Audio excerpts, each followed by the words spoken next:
C'est toujours un grand plaisir de vous retrouver derrière vos petits écrans, toujours scotchés à Espace TV. Mesdames et messieurs, bienvenue dans votre émission Week-end Politique qui vous parvient chaque lundi quand il est 20h50. Ici, nous vous parlons de l'actualité politique de la semaine, mais également, nous allons au sein des partis politiques pour vous faire vivre le show, donner la parole à ces hommes politiques pour commenter l'actualité politique de notre pays.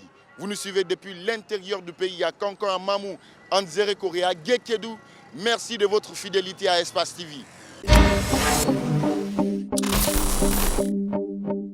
Comme vous le savez bien, l'actualité politique continue à faire son bout de chemin, de coalition en coalition, de front en front, de collectif en collectif. Nous allons donner la parole à ces hommes politiques et nous parlerons en clair de ce qu'ils pensent de la création de ces coalitions. D'abord, c'était avec le CPP, la coalition des partis politiques, mais également aujourd'hui, nous avons le FPP, le Front des partis politiques. Nous allons donc commencer cette balade politique avec Dr Faya Milimono, il faut le rappeler, il est le président du Bloc libéral et nous allons retrouver Malik Sandiana Kamara qui est du côté du Bloc libéral. Malik, bonjour. Bonjour Félix Milimono, bonjour à nos millions de téléspectateurs qui nous suivent à l'instant même dans cette émission Week-end Politique. Comme tous les week-ends, nous nous invitons dans les QG des partis politiques pour donner la parole aux leaders des formations politiques.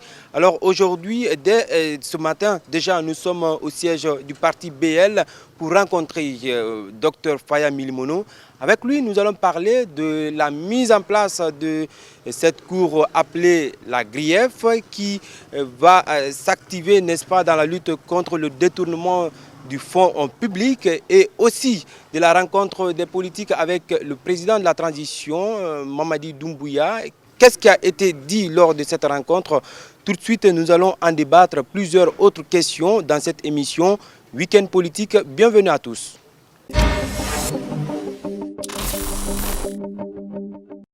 30, 40 partis politiques. Vous comprenez? C'est déjà assez difficile à gérer pour obtenir un consensus. Ensuite, on parle d'intercoalition.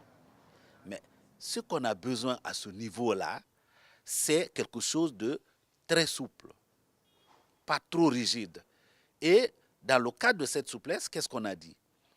La présidence des plénières, où nous prenons des décisions, elle est tournante. Lorsqu'une coalition... Tellement que vous n'avez pas confiance entre vous. Non, ce n'est pas une question de confiance. On n'a pas besoin de se faire confiance. C'est que, aucun parti ne veut se sous-estimer. Donc voilà, il faut faire une assemblée tournante. Et sans oublier qu'il y a des partis parmi vous qui n'ont pas de siège. Ça existe. Il y a des partis aussi qui ont des sièges communs. Mais pourquoi voulez-vous qu'un parti qui s'est créé, qui a l'ambition de diriger le pays, se minimise lui-même? Dans la pratique des choses, c'est naturel. Dans la pratique, il faut bien que l'on revoie un peu l'histoire de notre pays. Et il faut le rappeler, les faits sont têtus. À un moment donné de l'histoire, il y avait un seul parti politique en Guinée. Il faut qu'on revienne à cette méthode. Hein. Laquelle? Parti unique ou bien deux partis, c'est mieux. Non, on ne va pas se retrouver dans l'indifférence. On n'a pas besoin de revenir au parti unique. Non, mais ce que je veux rappeler comme fait historique, c'est qu'à un moment donné, le PDG était le seul parti. Lorsque le changement est intervenu en 84, eh bien, on a permis en 90 au PDG RDA de renaître de ses cendres, ce qui fut fait. Mais depuis que le PDG, n'est-ce pas, est revenu sur la scène politique, dites-moi combien de députés le PDG a été capable d'élire. Revenons à ce qui nous est un peu plus proche, le PIP. Le PIP était le parti dominant pendant les années du général Lansana Conté. Et la dernière législature, le parti majoritaire du côté de l'opposition, c'était l'UPR. Dites-moi combien le PIP avait C'était insignifiant. Alors, pourquoi voulez-vous considérer que, parce que quelqu'un a été gros hier, il le sera aujourd'hui, et demain également? Non. L'histoire de notre pays nous enseigne quelque chose de différent. Donc, que quelqu'un ne commence pas par sortir les yeux ou par gonfler les joues pour dire « je suis gros ». Non, laissez les Guinéens renouer ou renouveler la confiance. Mais qu'on ne s'assied pas dans les bureaux pour dire « moi, je suis gros et je dois être pris comme tel ». Parti est effectivement égal à un parti. Parce que nous avons tous l'ambition d'offrir à notre pays le meilleur de nous-mêmes. Voilà ce qui est important. Si on oublie cela, ou si on commence déjà par sérier ou catégoriser, hiérarchiser, nous n'allons pas nous entendre. Nous n'allons pas nous entendre. D'accord. Si je comprends, les deux coalitions CPP et FPP ont le même objectif, ont la même démarche, sauf que c'est une question, je ne sais pas, de personnes. Non, ce n'est pas une question de personne. Le problème est déjà fondamental. On s'est réunis pour quoi? On s'est réunis pour réfléchir. Ce n'est pas pour choisir les porte-paroles. Vous comprenez? Et si le choix portait sur le docteur Faya? Je n'en ai jamais demandé et je ne veux pas être Si on porte-parole. vous désignez, parce que souvent c'est comme Je ça. refuserai parce que, à mon avis, dès lors que la question de porte-parole a été vue comme clivant, dès le début, dans le but de nous unir, on devait l'abandonner. Vous comprenez? Ce n'est pas une question de personne. Les gens, on a vu les gros titres dans les médias, les anti-Cellou. Pourquoi on peut être anti-Cellou? Qui est Cellou pour qu'on soit anti-Cellou? Il est proche du pouvoir. Écoutez, qui n'est pas proche du pouvoir? Par rapport au nombre de militants. Ça, c'est le peuple qui va le dire. C'est-à-dire que les gens disent des choses, hein, c'est un peu l'émotion qu'ils sont en train d'étaler à la place publique. On n'a rien contre quelqu'un. Ce n'est pas un débat de personne. On a dit, l'objectif que nous avons à poursuivre, c'est de réfléchir ensemble et trouver des solutions à proposer au CNRD. Ce n'est pas un porte-parole qu'on va présenter au CNRD. Chacun est déjà porte-parole dans son parti ou dans sa coalition. Pourquoi on a besoin de porte-parole? Du moment d'ailleurs qu'on a dit, puisque la plénière elle est tournante, le porte-parole là également est tournant, c'est-à-dire que lorsque vous présidez... Si je comprends en fait, la coalition ou bien la coalition ne veut pas en faire une vedette, quelqu'un. Non, ce n'est même pas cela. C'est-à-dire que nous avons simplement, c'est un problème de choix. On a choisi de faire en sorte que cette intercoalition ne soit pas rigide, qu'on ne dise pas lui il est le président, lui il est le rapporteur. Non, non. On se retrouve, il y a plusieurs coalitions. La prochaine réunion du comité de coordination du FPP, par exemple, ça se tiendra ici au siège du Bloc libéral. Et la prochaine plénière du FPP, ça se tiendra ici au Bloc libéral. Lorsque ça se tient ici, c'est le coordinateur de la CPR qui va présider, n'est-ce pas, la plénière et qui va rendre compte aux médias des décisions qui seront prises. Qu'est-ce qui est simple, plus simple que ça? Voilà ce qu'on avait voulu. Mais on nous a dit, non, non, non, il faut que vous ayez un porte-parole attitré, il va s'asseoir quelque part, lorsque vous finissez de présider la plénière, lui il va venir, il va dire, bon, puisque c'est moi le porte-parole attitré, je vais dire, mais attends, ça ne va pas ça. Bien, ça ne va pas. Idée d'opposition entre les partis politiques. Voilà pourquoi les deux coalitions se sont retrouvées sur la scène, en tout cas pour faire face à la transition. L'idéal voudrait avoir des documents de propositions à soumettre à la transition ou aux autorités de la transition pour une sortie de cette période, en tout cas de façon réussie. On va changer de page maintenant, docteur, pour parler cette fois-ci de la mise en place de la GRIEF. Récemment, les membres ont pris fonction. Et qu'est-ce que cela vous inspire? Est-ce que vous pensez que les objectifs que cette Cour s'est fixés seront atteints? Nous le souhaitons. Nous le souhaitons et s'il y a une chose sur laquelle il faille insister auprès du CNRD, auprès du président Doumbouya, auprès du gouvernement, son premier ministre, c'est que la mission confiée, n'est-ce pas, à la Cour de répression des infractions économiques et financières soit une réussite. Je l'ai dit tout à l'heure, dans notre pays, est-ce que vous avez suivi le nombre de milliards qu'on trouve dans le compte d'un commis de l'État dont le salaire ne dépassait pas 10 millions de francs guinéens? Même en 200 ans de travail, on ne trouverait pas dans son compte des dizaines de milliards, voire des centaines de milliards. Finalement, la Guinée est devenue la vache laitière des gens. Vous vous rappelez, c'est un premier ministre qui a dit que aller au gouvernement en Guinée, c'est aller à la soupe. ça veut dire que nous qui sommes là, vous et moi, nous ne sommes que des petits morceaux de bonga dans la soupe. On va mettre fin à ça. Il faut qu'on mette fin à ça pour qu'on ait des écoles équipées, des écoles, n'est-ce pas, avec laboratoire, avec bibliothèque. Il faut qu'on mette fin à ça pour ne plus que le président de la République aille se traiter ailleurs, parce qu'on aura des hôpitaux dignes de ce nom ici. Il faut qu'on mette fin à ça pour qu'il y ait des ponts comme celui entre Pita et Télimélé, à Timbitouni là-bas, qui permet aux gens de Pita de quitter Pita et venir directement à Télimélé sans passer par Dalaba, Mamou, Kindia, etc., etc. Tant aussi longtemps qu'on ne mettra pas fin à cet exercice de détournement, de gabegie financière, eh bien, nous continuerons à vivre les mêmes choses. Pour mettre fin à ça, eh bien, cette Cour doit réussir. C'est l'une des missions fondamentales que cette période transitoire doit accomplir. Le processus risque de prendre du temps. Après CNRD, lorsque le chantier n'est pas clos, est-ce que vous pensez que ça peut continuer cet assainissement ou bien à supposer que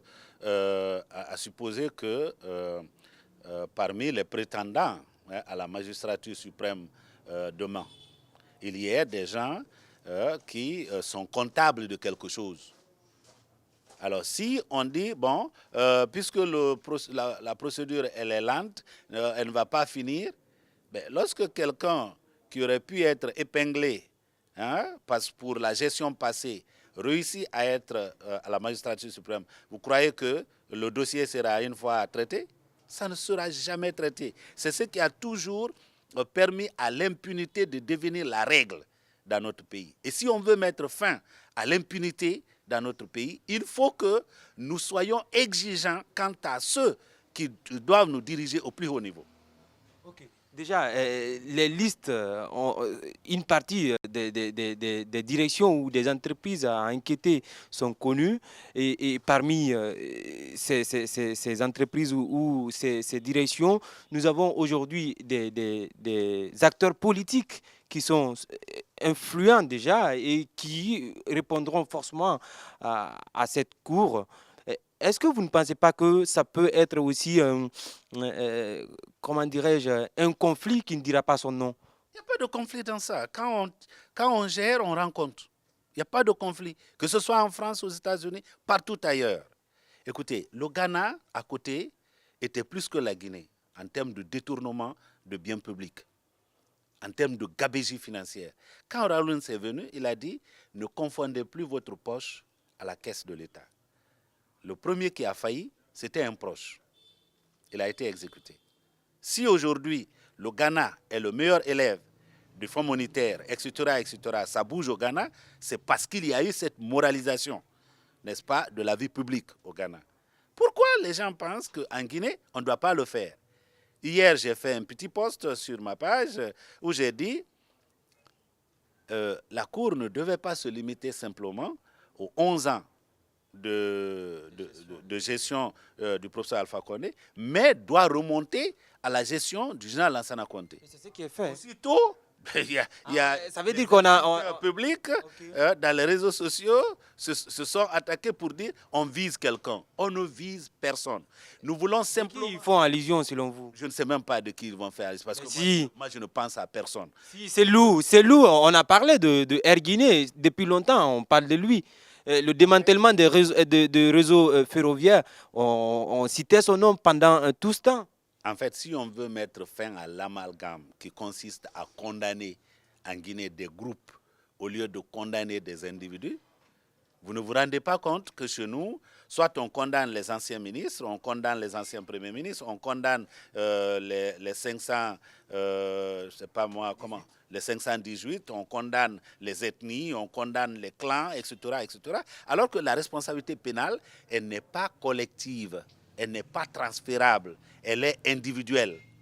C'est à travers une démarche comme ça qu'on peut savoir parmi ceux qui avaient la main dans la gestion qui a pratiqué une gestion vertueuse ou pas. Si vous n'avez pas été capable de gestion vertueuse d'une entreprise, pourquoi on va vous confier, par exemple, un gouvernorat? Ensuite, la présidence de la République. Il faut qu'on soit exigeant dans le choix de nos hommes. Il y a un penseur qui a dit qu'un peuple qui choisit pour mettre à sa tête des renégats, des voleurs, des bandits, ce n'est pas un peuple victime, c'est un peuple complice.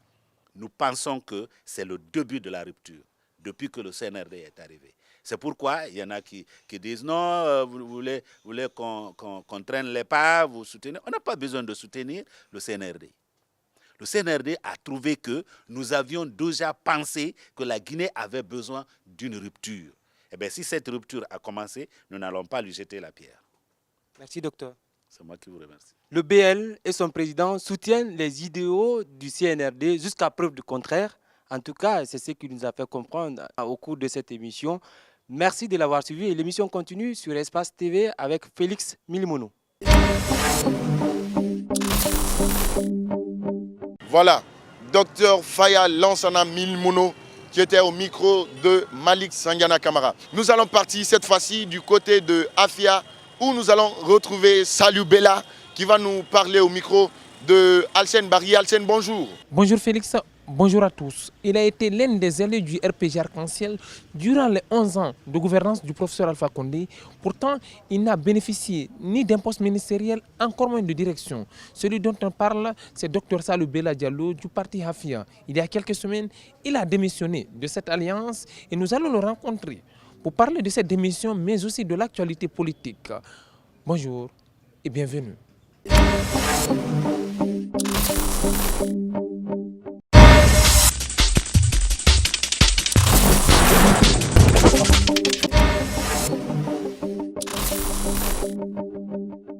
Je vous le disais, nous sommes avec Dr Salou Bella Diallo, président du parti Hafia.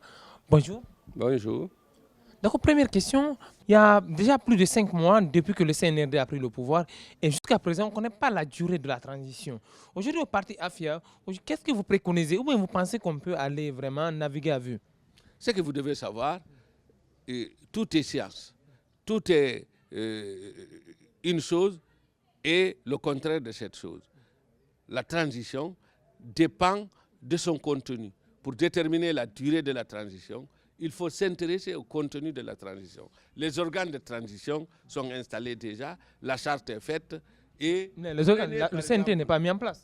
Oui, mais prenez la refondation de l'administration, prenez l'installation du CNT, prenez le fichier électoral, prenez l'organe de gestion de toutes les consultations électorales. C'est des travaux colossaux, c'est un contenu important.